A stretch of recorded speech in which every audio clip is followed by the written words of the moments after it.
Hey, what's going on, everyone? Welcome to the channel here. This will be going over my first YouTube video I actually personally highlighted and created. It's going to be a map of Caldera and a general overview of the map and how I personally like it or dislike it at the moment. We will be having a pros and cons list at the very end here, so feel free to enjoy the video and let me know what you think. First up, we have Peak. Peak is overall the new location for considered the superstore. Um, this location gives a wide range of different types of gunfighting. You have a lower level that has tunnels out of the mountain, so if you need to, dip out and have a nice little interaction away from the mountain. Otherwise, you have a center location where it's going to have bottom tents and then a bunker location, which has a lower and upper bunker as well. Actually, a three-tier system in the bunker. One point to note is this peak up here. It gives you access to anywhere on the map. So if you land here, you can climb up to this peak, jump, and parachute to pretty much anywhere out to the outskirts of the map. This is ultimately a great location to land at. Next up, we have Airfield. I'm doing a little flyby here. You could actually see Powerhouse first and then the airfield. The airfield has considerable amount of loot and a couple of main buildings. So you got two main bunkers here and then the main building and then the outside tents on the outside. This all has a considerable amount of loot, so it is a huge location for people to land at and pick up items. This, I believe, will be a new hotspot if once and if they add additional players to the map. It does offer a pretty open crossing as well, so you could pick off a lot of players on rotation if you get a building hotspot. Next up, we got a little flyby over Capital here. Capital is a huge location as well. They could honestly have a mini royale in this area. And then we're gonna take a little quick look at Resort, and then I have a little drive through Capital just to kind of show off how many buildings, how many different interactions you could actually have in this map here. So we're gonna land, hit this Jeep here. Again, here's another little overview of the capital. Um, I do like this area. I feel like there is some opportunity to have like a little mini royale in here because there's so many different buildings, so many different interactions that you could experience. You got the main building here, and then a couple of the smaller like cafe, resorts, and motel buildings over here. So let's grab this Jeep real quick and then we're gonna just take a drive through. So we got motel here and then different little shopping stores. Do mind this is during live game, so I'm getting shot at and while I'm driving around. But so here's another little hotel over here. I did like that they added a theater, which was pretty crazy. That there is a helicopter spawn on top of this theater here. I took a little quick look just to see what's going on. As we keep driving through, we're gonna stop by Resort after this. So we considered keep driving. And here is Resort. Resort's a nice location as well. It's quite large. You can land on top. You got two different layers in the middle, and then like an outside pool area as well. I did like that they added the phase players at the very top. That's pretty cool, I thought. And you got different rooms to run through in here. You got a right side and a left side. The left side has a dining hall. The right side's got artwork and some a buffet. So the dining hall is pretty nice. It is large. You could actually get in there and get a considerable amount of loot as well if you need to just quick. The engagements in there would not be favorable as there is not very much cover. Next up, we're going to make our way over to Subpin. Subpin over here is another large location. Like I said, this map is huge. The drive time in between maps are insane. So as we pull into Subpin here, we're looking, driving through, and you got this main building here. This main building is actually where the two subs are stationed. Actually, probably three subs. I made it two different bays. I'm getting shot at as well, so we're just gonna take a quick little gander here. And you look down, you got different little loot piles. It's kind of spread out. This is more like an interaction area where you can get in fights with people. After subpin, we're gonna just take kind of a look at different like POI areas. We got a POI right here. It's kind of like a ruins. It's on top of a plateau. That could be a dropped location where you can grab boxes and different locations. But we do have the fishing village over here. I believe it's called fishing village. It could be just called village. But anyway, village is pretty spread out as well. There's a bunch of different little huts where you could actually pick up a lot of boxes. Then we have ruins right here. Ruins is another, I guess, off the beaten track location where you could land quickly, get your money up, get your ammo, get a couple guns, and then move in from there. Next up, we have docks. Docks is a good location, another huge POI. You got various different areas that you could land at. You got the main, it looks like mining facility here. You got the docks you could land at. You got the tanks. You got to cross the bridge. This honestly is just a map in itself right here. And then you actually have the bunkers as well over here where you could land at.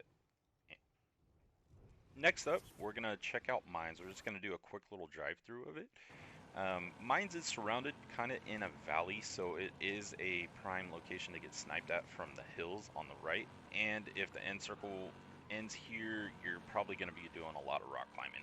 But it does have a few different locations, couple 2 stories, couple 3 stories, and it helps with, you know, landing, quickly gearing up, and then just getting out of here. I do not recommend trying to stick around this area. Following mines, we're just going to do a small little flyby of Lagoon out here. Lagoon's pretty nice. I do like the area. You could quickly gear up on one side and then push to the other. A lot of people land at the church up at the top up here. Otherwise, you could just land at the huts, grab some gear, and then have engagements across the little aisles. So this isn't a bad location to land at. It is in the corner of the map, however, so you are going to be traveling. Last up are 3 different locations. We have Beachhead right here. Beachhead is a nice location to land at. It's got a few different like little infantry complexes, a couple bunkers, and then a main building that has a 3-tier system, which usually spawns a helicopter on top as well. Following this, we have Runway. Runway is just kind of out in the top corner. It's a quick little area to grab some loot and get out of. And then flying over the little fishing village here, this is considered to be a better location to land at as well. It's kind of off the beaten track. It's not a marked POI, so you can just grab some loot and get out. Lastly, we have the Gulag. The Gulag's actually extremely nice. I prefer it. I know some people do not. It is straight to the point, quick battles. You could jump the middle, go right or left, and then go from there. All right, to the pros and cons list. So some of the pros I quoted here was actually the visually stunning of the colors of the map.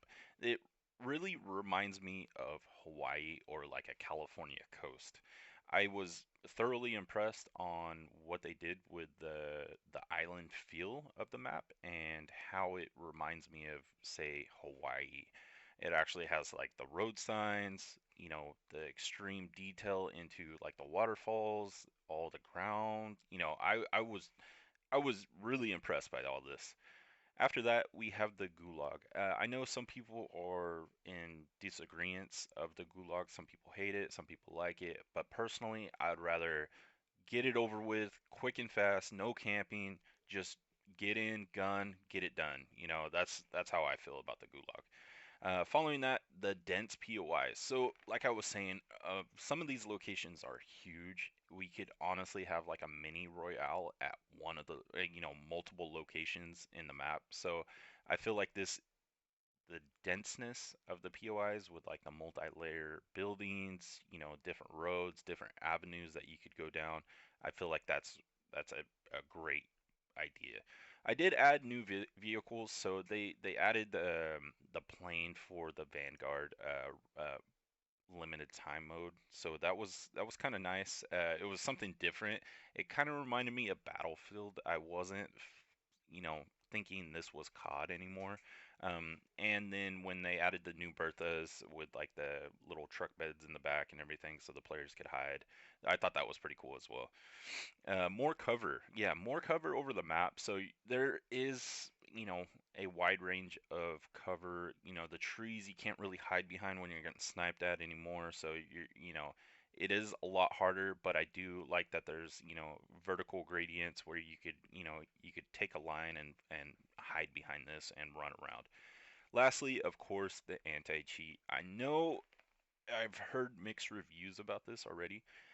I know the anti-cheat is supposedly only in Asia right now for the kernel level. It's not getting deployed out to the US based or Europe based market yet.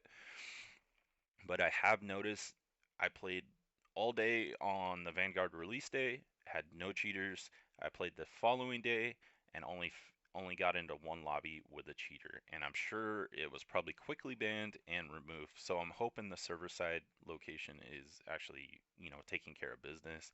They're hopefully looking at like the reporting system, so players getting reported multiple matches, just instantly ban them and then move on from there.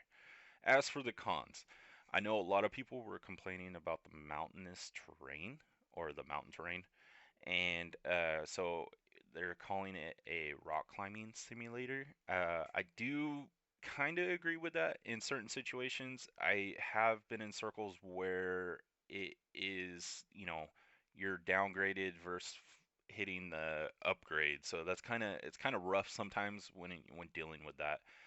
As for the players per lobby, I feel like this is a con as well. I popped an advanced UAV right off the rip, and there's locations that have zero people or one team in it, which is unreal to me. I do find that a lot of people, were geared up on $20,000 each, just running around the map, popping UAVs as much as they want, buying whatever they want. So I feel like they could bump this player level up from 150 to maybe 200 or 250. I feel like that would be ideal for the map, and it would give a different dynamic to the game as well. The TTK levels, I put this in here just because on the Vanguard reveal, I feel like they were pretty quick, but I can't really, I guess, put my finger on this. So um, I know they integrated with the Cold War, Warfare guns as well, and it was pretty fast. Everything was quick. The gunfights were fast. You're getting beamed and you're down. That's pretty much it. I don't mind it. I know some people don't, so that's why I added it to the list. And then gameplay mechanics, I know a lot of people are not fans of not being able to buy a loadout.